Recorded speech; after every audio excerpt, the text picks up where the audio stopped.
Over the last 9 months, I have been lucky enough to work with individual teachers, getting them hired, creating and marketing classes on OutSchool and other online teaching platforms. These opportunities have led me to work with different departments with Google and a future partnership with Highlights for Kids.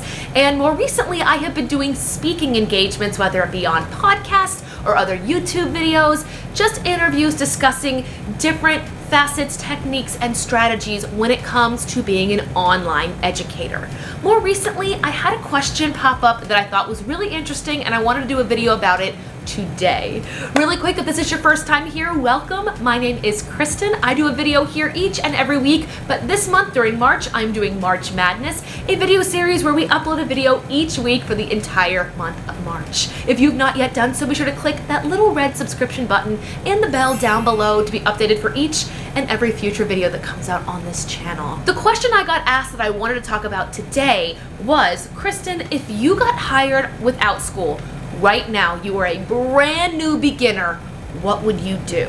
It actually says, if I got hired today, comma, I would, and then they wanted me to answer the question. Just so you know, every once in a while, I'll do interviews where they'll give me the prompts, so I'll know ideas of what we'll be talking about. So if I want to reference something, or I want to bring links or articles or any kind of resource to the interviews, they can put them in either show notes or description boxes, I can. So for this one, I really like this question because it can help other people. If you are new to OutSchool, maybe you haven't applied yet, maybe you have but haven't made many classes, if any. If I were getting started right now, brand spanking new, didn't know a thing about it other than what I saw on social media, videos, Facebook, Instagram, whatever, what 3 things would I do? I wrote, number 1, I would start by making one single class that met one time. Some people try to hit the ground running and they'll just make a bunch of different classes and spend hours making the classes. Then they just get in their head, make the class, make the class, make the class, and they don't jump to step 2, which is execute, schedule, and teach the class. So the number 1 thing I would focus on is making one class. That class would only meet one time. So if I'm an art teacher, I would do like a beginning sketch class, and it would meet one time for maybe an hour. And I would teach that class multiple times. If you've been on this channel before and you followed my OutSchool journey, you know that I taught my very first class, which was a one-time course. I taught it 2 times a day, Monday through Friday for my first 2 weeks. It helped me figure out my pacing, what days of the week I would book different age groups. So I'm telling this to you so that you can get into the idea of making a class and executing it. Because a lot of times making it's the easy part, all the behind the scenes work, the planning, the resources, the slides, whatever, we can get so fixated on step 1 that step 2 just looks terrifying. I don't want to do it. Let me go design 10 more classes.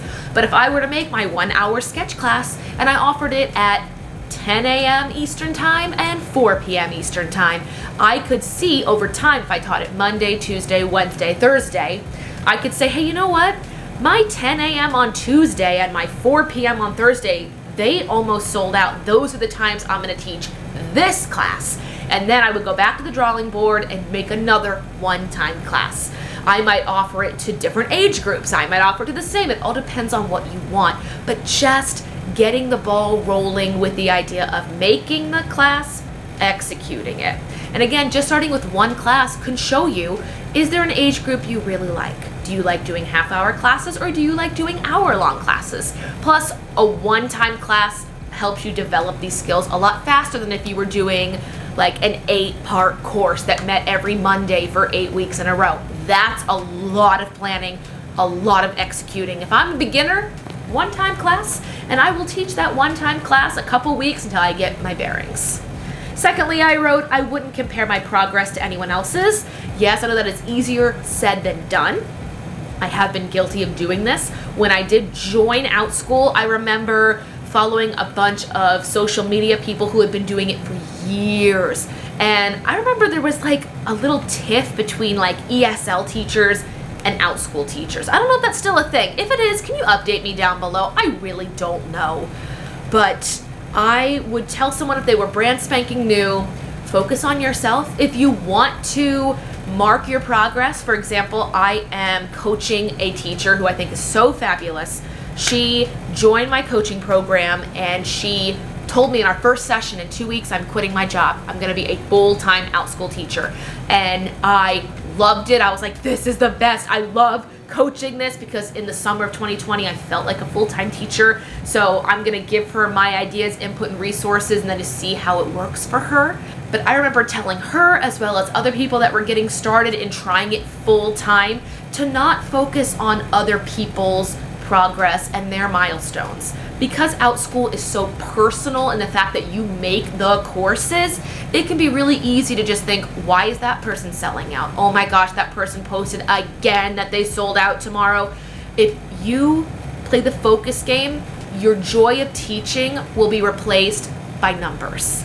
And you will no longer appreciate the kids that do sign up for your classes. So having social media is fine.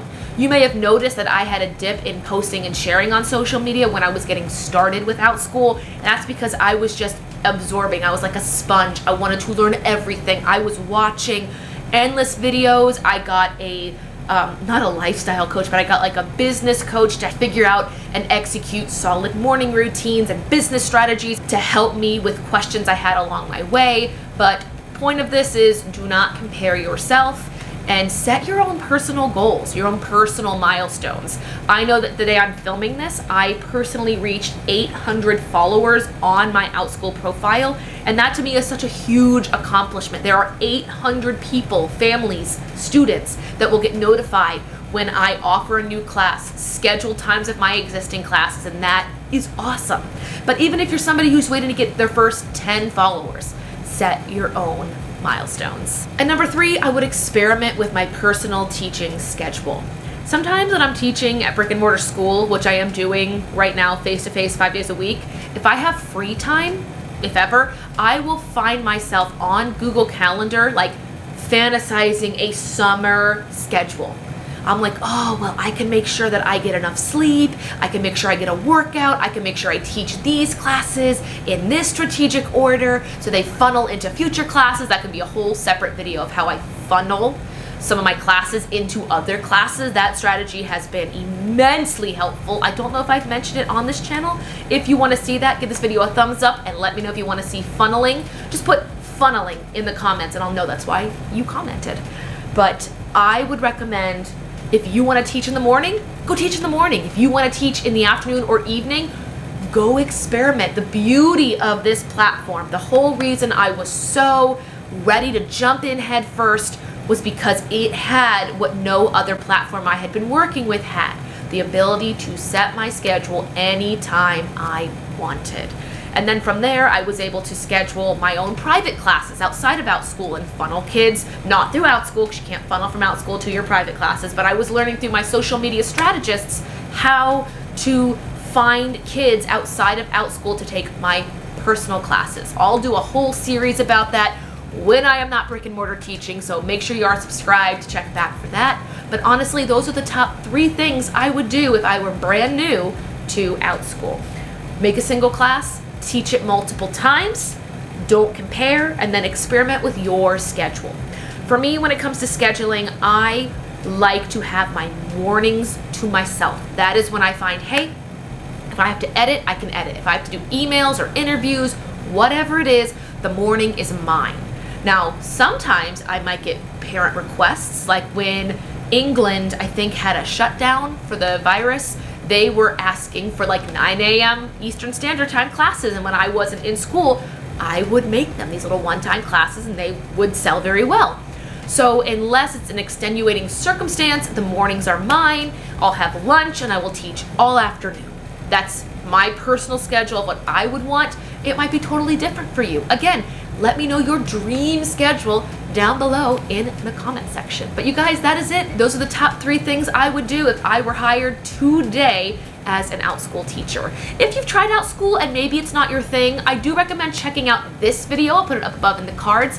It is a video explaining 8 platforms where you can teach self-made classes. So maybe OutSchool isn't for you. Maybe you want to teach self-made classes to adults, or you want to teach just language or pre-recorded courses. Everything is in that video. I'll also put it down below in the description box. It also comes along with a free guide so you can see the company, how the pay goes, like what percentage they take from you, what demographic or what age are you teaching live or pre-recorded. It is all there. Highly recommend checking it out. Other than that, you guys, thank you so much for watching this video. Check back tomorrow as March Madness. We are doing a video each and every day. I will see you guys then.